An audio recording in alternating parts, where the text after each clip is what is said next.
Hello, HS English വേൾഡിലേക്ക് എല്ലാവർക്കും സ്വാഗതം. ഇന്ന് നമ്മൾ ഡിസ്കസ് ചെയ്യാൻ പോകുന്ന മാത്യു ആർണോൾഡിൻ്റെ ഡോവർ ബീച്ച് എന്നുള്ള പോയത്തിലെ ഏതാനും ക്വസ്റ്റ്യൻസ് ആണ്. വളരെ ഇമ്പോർട്ടൻ്റ് ആയിട്ടുള്ള ക്വസ്റ്റ്യൻസ് മാത്രമാണ് സെലക്ട് ചെയ്തിട്ടുള്ളൂ. അങ്ങനെ ഒരുപാടൊന്നും വാരി പിടിച്ചിട്ടൊന്നും എടുത്തിട്ടില്ല. ഒരു 20 ക്വസ്റ്റ്യൻസോളം മാത്രമേ എടുത്തിട്ടുള്ളൂ. അത് അത്യാവശ്യം ഇമ്പോർട്ടൻ്റ് ആയവ തന്നെയാണ്. ഇതിൽ കൂടുതലായിട്ടും നമ്മൾ ലൈൻസൊക്കെ ഒന്ന് ശ്രദ്ധിച്ചിരിക്കുന്നത് നന്നായിരിക്കും. അപ്പോൾ നമുക്കറിയാം മാത്യു ആർണോൾഡിൻ്റെ ഒരു പ്രത്യേകത. മാത്യു ആർണോൾഡ് എന്ന് പറയുമ്പോൾ തന്നെ അദ്ദേഹത്തിൻ്റെ ഒരു കാലഘട്ടത്തെക്കുറിച്ച് നമുക്ക് തീർച്ചയായിട്ടും മനസ്സിലേക്ക് വരേണ്ടതാണ്. അപ്പോൾ അത്തരത്തിലുള്ള അല്ലെങ്കിൽ ഇദ്ദേഹത്തിൻ്റെ ഈ ഒരു ഡോവർ ബീച്ച് എന്ന് പറയുന്ന ആ പോയത്തിൽ നിന്നുള്ള ഏതാനും ക്വസ്റ്റ്യൻസ് നമുക്കിപ്പോൾ ഇവിടെ ഒന്ന് ഡിസ്കസ് ചെയ്ത് നോക്കാം. ഓക്കെ, നോക്കാം. ഫസ്റ്റ് ക്വസ്റ്റ്യൻ ഇതാണ്: Matthew Arnold belongs to the age of. Matthew Arnold ഉൾപ്പെട്ടിരുന്ന കാലഘട്ടം ഏതാണ് എന്നാണ്. നമുക്ക് കണ്ണടച്ച് ആൻസർ പറയാൻ പറ്റുന്ന ഒരു ആൻസറാണ്. അത് എന്താണ്? വിക്ടോറിയൻ ഇറയാണ് അല്ലേ. Matthew Arnold belongs to the age of ഏതാണ്? വിക്ടോറിയൻ ഇറയാണ് അല്ലേ. നമുക്ക് പെട്ടെന്ന് തന്നെ ഓർമ്മ വരുന്ന ഏതൊരാൾക്കും ചോദിച്ചാൽ അറിയാവുന്ന ഒരു ക്വസ്റ്റ്യൻ ആയിരിക്കും ഒരു പക്ഷേ ഇത് വിക്ടോറിയൻ ഇറ എന്ന് പറയുന്നത്. പക്ഷേ എങ്ങനെയാണെങ്കിലും വളരെ ഇമ്പോർട്ടൻ്റ് ആയിട്ടുള്ള, വളരെ കോമൺ ആയിട്ടുള്ളൊരു ക്വസ്റ്റ്യൻ ആണെങ്കിൽ പോലും വളരെ ഇമ്പോർട്ടൻ്റ് ആയിട്ടുള്ള ഒരു ക്വസ്റ്റ്യൻ ആണെന്നുള്ള കാര്യം ഓർത്തിരിക്കാം. അപ്പോൾ ഫസ്റ്റ് ക്വസ്റ്റ്യൻ ഇതാണ്: Matthew Arnold belongs to the age of Victorian era. Victorian era. ഇനി അടുത്ത ക്വസ്റ്റ്യൻ നമുക്ക് നോക്കാം. When was Dover Beach was published? When was Dover Beach was published? ഇത് ശ്രദ്ധിക്കേണ്ട ഒരു കാര്യം, പബ്ലിഷ് ചെയ്യുന്ന വർഷം 1867 പബ്ലിഷ് ചെയ്യുന്ന വർഷം 1867 എഴുതിയ വർഷം 1851 എഴുതിയ വർഷം 1851. ഇതിനോട് റിലേറ്റഡ് ആയിട്ടുള്ള നമുക്ക് വേറൊരു പോം നോക്കാം.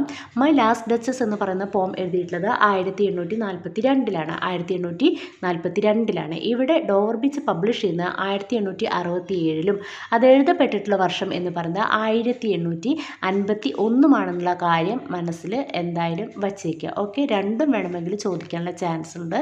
രണ്ടും ഒരേപോലെ ഇമ്പോർട്ടൻ്റ് ഉള്ള ഒരു ക്വസ്റ്റ്യൻ ആണ്. ഓക്കെ, അടുത്തത് മൂന്നാമത്തെ ചോദ്യമാണ്: Dover Beach is published in an volume. In the volume. Dover Beach is published in the volume. ഒരു വോളിയം ഓഫ് വർക്കിലാണ് ഇദ്ദേഹത്തിൻ്റെ ഈ ഒരു പോം പബ്ലിഷ് ചെയ്ത് അതിന് ഒരു പേര് കൊടുത്തിട്ടുണ്ട്. The volume entitled as New Poems. The volume entitled as New Poems ആണ്. Okay, Dover Beach is published in the volume entitled New Poems. New Poems എന്നാണ് ആ വോളിയത്തിൻ്റെ പേര്. അതിൽ ഒരു പോയമായിട്ടാണ് നമ്മുടെ ഡോവർ ബീച്ച് പബ്ലിഷ് ചെയ്യപ്പെട്ടിട്ടുള്ളത്. Dover Beach is published in the volume entitled New Poems ആണ്. ഓക്കെ, ഇനി അപ്പോൾ ഈ പറഞ്ഞ 3 ക്വസ്റ്റ്യനും വളരെ ഇമ്പോർട്ടൻ്റ് ആയിട്ടുള്ളതാണ്, നമുക്ക് ചോദിക്കാവുന്ന അല്ലേ. കാരണം നിങ്ങൾക്ക് തന്നെ ചിന്തിച്ചറിയാം വിക്ടോറിയൻ പീരീഡാണ് അല്ലേ. പിന്നെ എഴുതപ്പെട്ടിട്ടുള്ള വർഷം ചോദിക്കാം, വർക്ക് പബ്ലിഷ് ചെയ്തിട്ടുള്ള വർക്ക് ഏതാണെന്ന് ചോദിക്കാം അല്ലേ. അപ്പോൾ ഇതെല്ലാം ഇമ്പോർട്ടൻ്റ് ആയിട്ടുള്ളതാണ്. ഒന്നും തന്നെ നമ്മൾ വെറുതെ എടുത്തിട്ട് ഇടുന്നില്ല. വളരെയധികം ഒരു പോയത്തിനെ വളരെ സൂക്ഷ്മമായിട്ട് അനലൈസ് ചെയ്തുകൊണ്ട് തന്നെയാണ് ക്വസ്റ്റ്യൻസ് ഇടുന്നത്. അല്ലാണ്ട് അവിടുന്ന് ഇവിടുന്ന് കിട്ടുന്ന സോഴ്സുകളിൽ നിന്ന് ഏതാനും ക്വസ്റ്റ്യൻസ് അങ്ങ് സെലക്ട് ചെയ്ത് ഇടുന്നതല്ല. അത് നിങ്ങൾക്ക് മനസ്സിലാകുന്നുണ്ട്. കാരണം ആദ്യം മുതൽ അവസാനം വരെയുള്ള ഭാഗങ്ങൾ എന്നുള്ള ക്വസ്റ്റ്യൻസ് നമ്മൾ മിക്സ്ഡ് ആയിട്ട് ഇട്ടിട്ടുണ്ട്. ഇനി അടുത്തൊരു ക്വസ്റ്റ്യൻ: ഡോവർ ബീച്ച് ഈസ് എന്താണ്? ഡോവർ ബീച്ച് എന്ന് പറഞ്ഞാൽ ഡ്രാമാറ്റിക് മോണോലോഗ്. നമുക്കറിയാം ഡോവർ ബീച്ച് ഒരു ഡ്രാമാറ്റിക് മോണോലോഗാണ്. ഇനി എന്താണ് ഡ്രാമാറ്റിക് മോണോലോഗ് എന്ന് നമുക്കറിയണം അല്ലേ. ഈ ഒരു ആൻസർ തന്നു കഴിഞ്ഞാൽ അതിൻ്റെ എക്സ്പ്ലനേഷൻ നമ്മൾ അറിയണം. ഡ്രാമാറ്റിക് മോണോലോഗ് എന്ന് പറഞ്ഞിട്ടുണ്ടെങ്കിൽ എന്താണ്?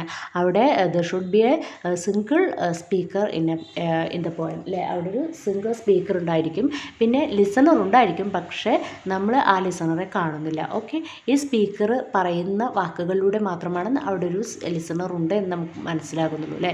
There is no other role for that listener in the poem. Okay, അപ്പോൾ ഡ്രാമാറ്റിക് മോണോലോഗ് എന്ന് പറഞ്ഞാൽ നമുക്കറിയാം സിംഗിൾ സ്പീക്കറെ ഉണ്ടായിരിക്കുള്ളൂ. അദ്ദേഹത്തിലൂടെയാണ് നമ്മുടെ ലിസണറിൻ്റെ ആണെങ്കിലും, അതായത് സ്പീക്കറിൻ്റെ ആണെങ്കിലോ ലിസണറിൻ്റെ ആരുടെ ആണെങ്കിലും ത്രൂ ഔട്ട് അവരുടെ ഒരു എന്താണ് ആ ഒരു ക്യാരക്ടറിസ്റ്റിക്സ് എല്ലാം നമ്മൾ മനസ്സിലാക്കുന്നത് ഈ പറഞ്ഞ സിംഗിൾ സ്പീക്കറിലൂടെയാണെന്ന കാര്യം ഓർത്തിരിക്കുക.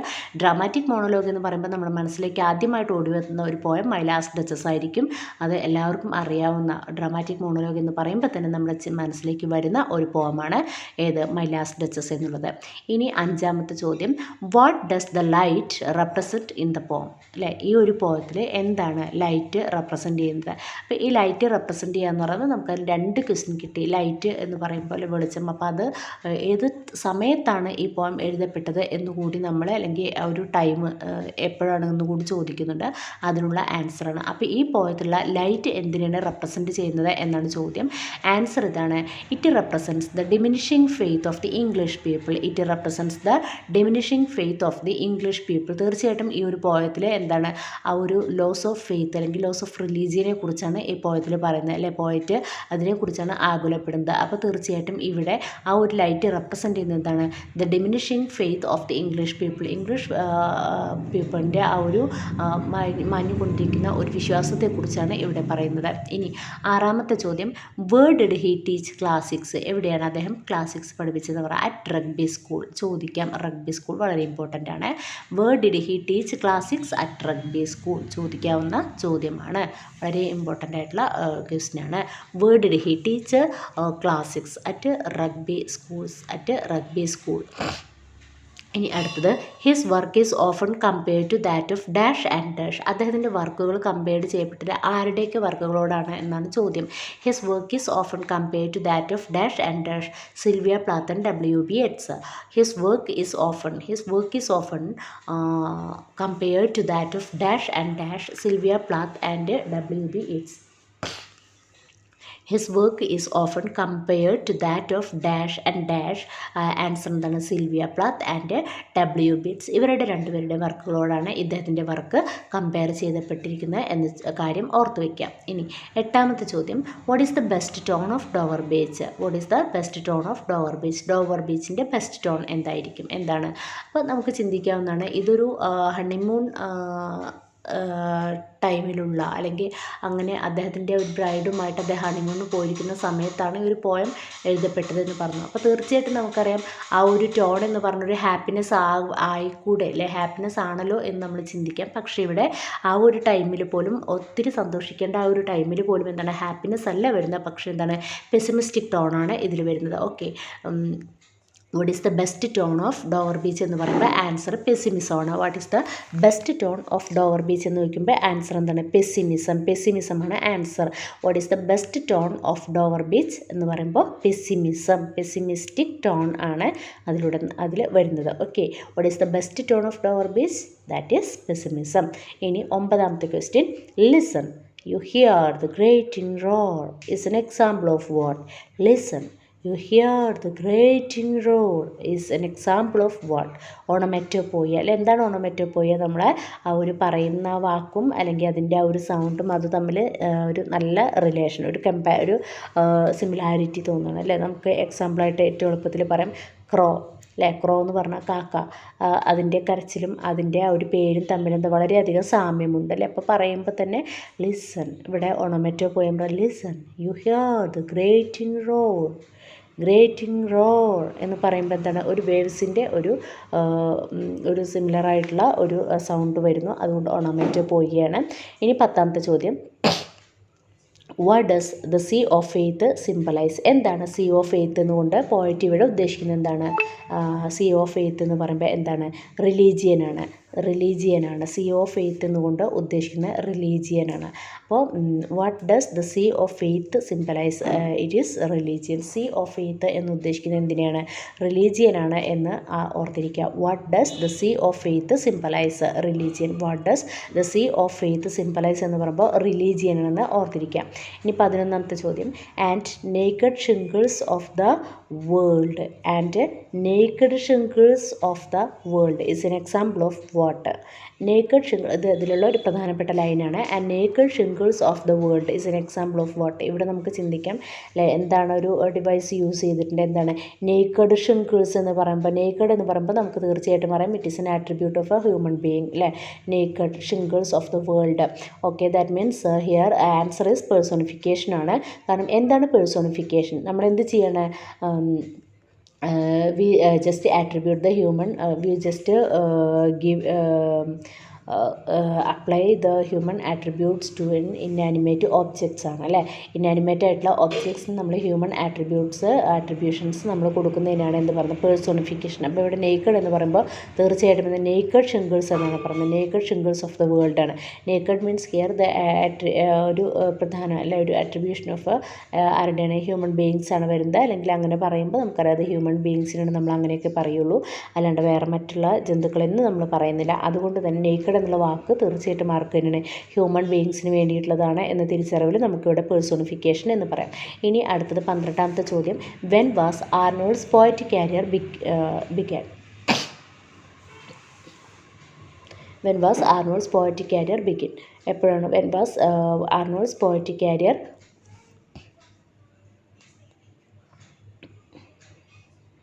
Began.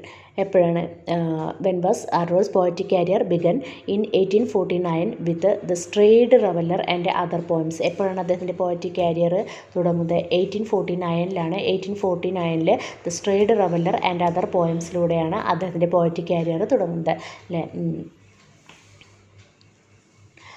When was Arnold's poetic career begun? 1849 with the Straight Reveller and other poems ആണ്. ഇൻ 1849ലാണ് അദ്ദേഹത്തിൻ്റെ പോയറ്റിക് കാരിയർ തുടങ്ങുന്നത്. നമുക്കറിയാം 1851ലാണ് ഡോവർ ബീച്ച് എഴുതുന്നത്, 1867ലാണ് അത് പബ്ലിഷ് ചെയ്യുന്നത്, 1849ലാണ് അദ്ദേഹത്തിൻ്റെ പോയറ്റിക് കാരിയറിലെ 1849 തുടങ്ങിയിട്ട് 1851 ആയപ്പോഴേക്കും അദ്ദേഹം ഡോവർ ബീച്ച് എഴുതിയിട്ടുണ്ട്. 1849ലാണ് അദ്ദേഹത്തിൻ്റെ പോയറ്റിക് കാരിയർ തുടങ്ങുന്നത് വിത്ത് ഏത് വർക്കോട് കൂടിയിട്ടാണ്? The strayed reveller and other poems എന്നുള്ള വർക്കോട് കൂടിയിട്ട്. The strayed reveller and other poems, the strayed reveller and other poems എന്നുള്ള വർക്കോട് കൂടിയിട്ടാണ് അദ്ദേഹത്തിൻ്റെ പോയറ്റിക് കാരിയർ ആരംഭിക്കുന്നത്. ഇനി 13ാമത്തെ ചോദ്യം, what time off day does the poem take place? What time off day does the poem take place? ഏത് സമയത്താണ് ഈ പോയം ഉണ്ടായിട്ടുള്ളത്? ഏത് സമയത്താണ് ഈ പോയം പറയുന്നത്? what time does the poem what time of day does the poem take place എന്ന് പറയുമ്പോൾ നൈറ്റാണ്. ഞാൻ നേരത്തെ പറഞ്ഞിട്ടുണ്ടായിരുന്നു അല്ലേ, ആ നൈറ്റ് മീൻസ് ലൈറ്റ് റെപ്രസെൻ്റ് ചെയ്യുന്ന എന്തിനാണെന്ന് ചോദിച്ചിട്ടുണ്ടായിരുന്നു. അപ്പോൾ ഞാൻ പറഞ്ഞിട്ടുണ്ടായിരുന്നു ഇത് എപ്പോഴാണ് നടക്കുന്നത്, നൈറ്റിലാണ് അല്ലേ, അതുകൊണ്ടാണ് ലൈറ്റ് അവിടെ വന്നത്. അപ്പോൾ ഇവിടെ what time off day does the poem take place എന്ന് പറയുമ്പോൾ നൈറ്റിലാണ് അല്ലേ, നൈറ്റിലാണ് എന്നുള്ള കാര്യം ഓർത്തിരിക്കാം. ഇനി 14ാമത്തെ ചോദ്യം, what is Dover famous four അല്ലേ. ഡോവർ എന്ന് പറയുന്ന ആ ഒരു പ്ലേസ് എന്തിനാണ് ഫേമസ് ആയിട്ടുള്ളത് എന്നുള്ളതാണ് ചോദ്യം. What is Dover famous for എന്ന് പറഞ്ഞിട്ടുണ്ടെങ്കിൽ എന്താണ് ഈ പോയത്തിനാണെന്നുള്ള അല്ല ആൻസർ എന്താണ്? What is Dover famous for എന്ന് വെച്ചാൽ answer it is famous for hills and mountains. It is famous for hills and mountains. ഹിൽസിനും മൗണ്ടെയ്ൻസിനുമാണ് ഈ പറഞ്ഞ ഡോവർ ഫേമസ് ആയിട്ടുള്ളത് എന്നുള്ള കാര്യം ഓർത്തിരിക്കുക. What is Dover famous for എന്ന് പറയുമ്പോൾ it is famous for hills and mountains. എന്തിനാണ്? It is famous for hills and mountains. ഹിൽസിനും മൗണ്ടെയ്ൻസിനും വളരെ പ്രശസ്തമായിട്ടുള്ള പ്രസിദ്ധി നേടിയിട്ടുള്ള സ്ഥലമാണ് ഡോവർ എന്നുള്ളത് മനസ്സിൽ വയ്ക്കുക. 15ാമത്തെ question, Arnold believes that dash alone can sustain mankind. Arnold believes that dash alone can sustain mankind അല്ലേ. അപ്പോൾ ഇപ്പോൾ പറഞ്ഞു ലോസ് ഓഫ് ഫെയ്ത്ത് ആണ് പറയുന്നത്, അല്ലെങ്കിൽ ലോസ് ഓഫ് റിലീജിയൻ ആണ് പറയുന്നത്. അപ്പം തീർച്ചയായിട്ടും ഇങ്ങനെയൊരു സാഹചര്യത്തിൽ ഈ ലോകത്തെ മുന്നോട്ട് കൊണ്ടുവരാൻ നിലനിർത്തണമെങ്കിൽ എന്ത് വേണം? അപ്പോൾ നമുക്കറിയാം വിശ്വാസമാണ് നമ്മളെ ശരിക്കും പറഞ്ഞാൽ ഒരു ക്വാളിറ്റി ലൈഫിലേക്ക് നമ്മളെ കൊണ്ടുപോകുന്നത്. അപ്പോൾ ഇവിടെ അദ്ദേഹത്തിൻ്റെ അഭിപ്രായത്തിൽ അങ്ങനെയാണ് പറയുന്നത്. പക്ഷേ അവിടെ ആ ഒരു ലോസ് ഓഫ് ഫെയ്ത്ത് കാണുന്നതിനോടുകൂടി ഒരു മൂല്യച്യുതി അദ്ദേഹത്തിന് അവിടെ അനുഭവപ്പെടുകയാണ്. അപ്പോൾ ഇനി അദ്ദേഹം പറഞ്ഞ Arnold believes that dash alone can sustain mankind അല്ലെ, അലോൺ ക്യാൻ സസ്റ്റെയിൻ മാൻകൈൻഡ്. ഈ ഒരു മാൻകൈൻഡിനെ തിരിച്ചു കൊണ്ടുവരണമെങ്കിൽ എന്ത് വേണം? ലവ് എന്ന് പറയുന്ന ലവ് ആണെന്നുള്ളത് പറയണം. ഈ അടുത്ത് നമ്മുടെ ഒരു ചാനലിൽ നമ്മുടെ ശ്രീകണ്ഠൻ നായർ അവതരിപ്പിക്കുന്ന ഒരു പ്രോഗ്രാമിൽ ഒരു വ്യക്തി, ഞാൻ അതിൻ്റെ ജസ്റ്റ് വീഡിയോ കണ്ടിട്ടുള്ള ആരാണ് എന്താണെന്നൊന്നും നോക്കിയിട്ടില്ല, കണ്ടതിൽ ജസ്റ്റ് പറയുന്നുണ്ട് എന്താണ് നമ്മുടെ ലോകത്തെ നാശത്തിലേക്ക് നയിക്കുന്നത് എന്ന് പറയുമ്പോൾ അദ്ദേഹം പറഞ്ഞു നല്ല ബന്ധങ്ങൾ, അല്ലെങ്കിൽ ആ ഒരു റിസർച്ച് നടത്തിയിട്ട് എത്രയോ വർഷത്തോളം റിസർച്ച് നടത്തിയിട്ട് ഒത്തിരി ആളുകൾ 1000-ഓളം ആളുകളെ റിസർച്ച് നടത്തിയിട്ട് അതിൽ നിന്നും മനസ്സിലാക്കണം എന്താണ് ഓരോരുത്തരുടെയും കുടുംബ പശ്ചാത്തലവും അവരുടെ ലൈഫൊക്കെ മനസ്സിലാക്കിക്കൊണ്ട് അവിടെ ഗവേഷണം നടത്തിയതെന്ന് അദ്ദേഹം പറയുകയാണ്. പിന്നെ അവർ അതിലൊരൊറ്റ ചോദ്യമാണ് എന്താണ് മനുഷ്യനെ നിലനിർത്തുന്നത്? കാരണം അവൻ്റെ സന്തോഷങ്ങൾ അല്ലെ, അവൻ്റെ മാനസികമായിട്ടുള്ള സ്ഥിതിയാണ് അതിനെ നിലനിർത്തുന്നത്. അപ്പോൾ ഇവിടെയും ലവ് ആണ് പിന്നെ വേൾഡിനെ സസ്റ്റെയിൻ ചെയ്യാൻ ഏറ്റവും ഹെൽപ്ഫുൾ ആയിട്ടുള്ള ഒന്ന് എന്താണ്, ലവ് ആണ്, സ്നേഹമാണ്. അപ്പോൾ അതാണ് നമ്മൾ ബന്ധങ്ങൾ, നല്ല ബന്ധങ്ങൾ നിലനിർത്തി പോവുക എന്നുള്ളതാണ് നമ്മുടെ ലൈഫിന്, അല്ലെങ്കിൽ നമ്മുടെ നമ്മളത് ലൈഫിൽ ഫോളോ ചെയ്ത് തീർച്ചയായിട്ടും അത് വേൾഡിലേക്ക് കൂടി അതിൻ്റെ ലൈറ്റ് ഉണ്ടാകും എന്നുള്ളതാണ് അദ്ദേഹം അവിടെ പറഞ്ഞത്. അതുപോലെ തന്നെ ഇവിടെ ലവ് ആണ്, ജസ്റ്റ് ഒന്ന് പറഞ്ഞത് മാത്രം. 16ാമത്തെ ചോദ്യം, dash also heard a note of sadness in the agency. Dash also heard a note of sadness in the agency. Answer Sophocles ആണ്. വേറൊരു ട്രഡീഷണൽ പോയറ്റിനെ ചോദിക്കുകയാണെങ്കിൽ നമ്മൾ എന്താണ്, സോഫോക്ലീസ് തന്നെയാണ് ആൻസർ വരുന്നത്. Dash can also hear in the agency എന്ന് വെച്ചാൽ answer Sophocles ആണ്. ഈ 17ാമത്തെ question, what country does the speaker see on the other side of the English channel. Again an important question. What country does the speaker see on the other side of the English channel? France ആണ്. Okay, വളരെ important ആയിട്ടുള്ള, വളരെ simple ആയിട്ടുള്ള ഒരു question ആണെങ്കിൽ പോലും ഒരു പക്ഷേ നമുക്ക് എക്സാം ഹാളിൽ എത്തുമ്പോൾ ഒരു ഡൗട്ട് വരാം. Okay, what country does the speaker see on the other side of the English channel. ഏതാണ്? ഫ്രാൻസിനെയാണ് കാണുന്നത് അല്ലേ. ഇവിടുന്ന് കാണുമ്പോൾ ഫ്രാൻസിൻ്റെ ഒരു ഭാഗം അങ്ങനെ തെളിഞ്ഞ് കാണാം എന്ന് അദ്ദേഹം പറയുന്നുണ്ട്. Okay, what country does the speaker see on the other side of the English channel എന്ന് ചോദിക്കുമ്പോൾ ആൻസർ എന്താണ്? ഫ്രാൻസ് ആണ് എന്ന് ഓർത്തിരിക്കുക. ഫ്രാൻസ് ആണ് എന്ന് ഓർത്തിരിക്കുക. What country does the speaker see on the other side of the English Channel? France. ഇനി 17ാമത്തെ question, what inspired Arnold to write the poem? What inspired Arnold to write the poem? ഈ ഒരു poem എഴുതാൻ ആർണോൾഡിന് കിട്ടിയ inspiration എന്തൊക്കെയായിരുന്നു എന്നുള്ളതാണ് ചോദ്യം. What inspired Arnold to write the poem? His honeymoon and Dover Beach. His honeymoon, Dover Beach. His honeymoon and Dover Beach ആണ് അല്ലേ. What inspired Arnold to write poem? His honeymoon, Dover Beach. His honeymoon, Dover Beach. His honeymoon at Dover Beach ആണ്. ഇനി 18ാമത്തെ question നോക്കാം. 18ാമത്തെ number just ഒന്ന് സെൻറ്ററിലേക്ക് വന്നിട്ടുണ്ട്, അതൊന്നും കുഴപ്പമില്ലല്ലോ അല്ലേ. 18ാമത്തെ ക്വസ്റ്റ്യൻ എന്ന് പറഞ്ഞിട്ടുണ്ടെങ്കിൽ ഇതാണ്, നൂർ സെർട്ടിറ്റ്യൂഡ്, നൂർ പീസ്, നൂർ ഹെൽപ്പ്. വാക്കുകൾ ശ്രദ്ധിക്കുക. നൂർ സെർട്ടിറ്റ്യൂഡ്, nor peace, nor help for pain is an example of what? ഇതിലെന്താണ് പ്രത്യേകത നമുക്ക് തോന്നിയത്? നോർ എന്നുള്ള വേർഡ് ആവർത്തിച്ച് വരുന്നുണ്ട് അല്ലേ. ഓരോന്നിൻ്റെയും ഫസ്റ്റിൽ ബിഗിനിങ്ങിൽ നോർ എന്നുള്ള വേർഡ് ആവർത്തിച്ച് വരുന്നു അല്ലേ. Nor certitude, nor peace, nor help for pain is an example of what? എന്തിൻ്റെയാ? അനാഫോറ. അനാഫോറ എന്ന് പറഞ്ഞിട്ടുണ്ടെങ്കിൽ എന്താണ്? ഇതുപോലെ ഒരേ വേർഡ് ഓരോ ഭാഗത്തിൻ്റെ ഓരോ പാർട്ടിലും ബിഗിനിങ്ങിൽ വരുന്നുണ്ടെങ്കിൽ അതെന്താണ്? Anaphora. Nor certitude, nor peace, nor help for pain. Nor certitude, nor peace, nor help for pain is an example of what? Anaphora. Anaphora ആണ് അല്ലേ. അനാഫോറ.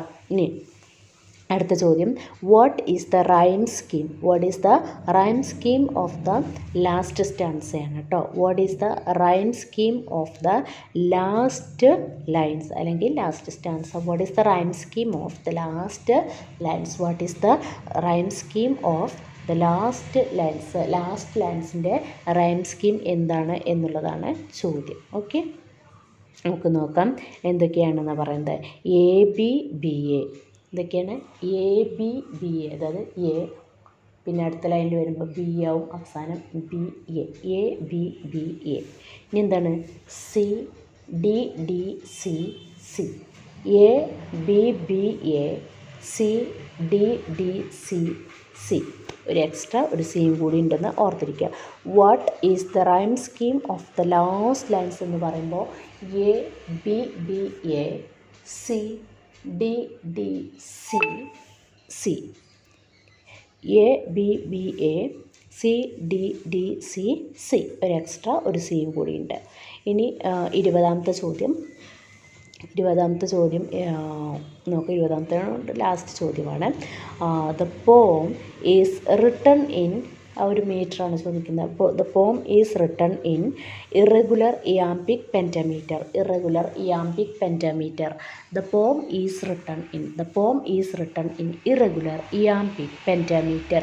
The poem is written in irregular iambic pentameter. ഇല്ല, irregular iambic പെൻറ്റമീറ്റർ ആണ് ഇതിൽ use ചെയ്തിട്ടുള്ളത്. The poem is written in irregular iambic pentameter. പക്ഷേ last ലൈൻസിൻ്റെ rhyme scheme ചോദിക്കുമ്പോൾ ABBA CDDC പിന്നെ ഒരു C കൂടി എക്സ്ട്രാ അതിൽ വരുന്നതായിരിക്കും. അപ്പം ഇത്രയും ചോദ്യങ്ങളാണ് നമ്മൾ ഉൾപ്പെടുത്തിയിട്ടുള്ളത്. ആകെ 20 ചോദ്യങ്ങളേ ഉള്ളൂ. ആ 20 ചോദ്യങ്ങളും വളരെ ഇമ്പോർട്ടൻ്റ് ആണ്. എന്ന് വെച്ചാൽ ഇത് മാത്രം മതി എന്നല്ല, നിങ്ങൾ നിങ്ങളുടെ നിലയ്ക്ക് വേറെ ഉള്ളത് നോക്കുക. പിന്നെ വളരെ സിസ്റ്റമാറ്റിക് ആയിട്ട് പഠിച്ച് തുടങ്ങാത്തവരോടാണ് പറഞ്ഞത്, പഠിക്കാനുള്ള ടൈം ആയിക്കൊണ്ടിരിക്കുകയാണ്. അപ്പോൾ നിങ്ങൾക്ക് ഈ വീഡിയോ ഇഷ്ടപ്പെട്ടിട്ടുണ്ടാകുമെന്ന് കരുതുന്നു. അപ്പോൾ നിങ്ങൾ ഇനി അടുത്ത അതായത് നിങ്ങൾക്ക് ഇഷ്ടപ്പെട്ടിട്ടുണ്ടെങ്കിൽ തീർച്ചയായിട്ടും ലൈക്ക് ചെയ്യണം, ഷെയർ ചെയ്യണം, കമൻറ്റ് ചെയ്യണം.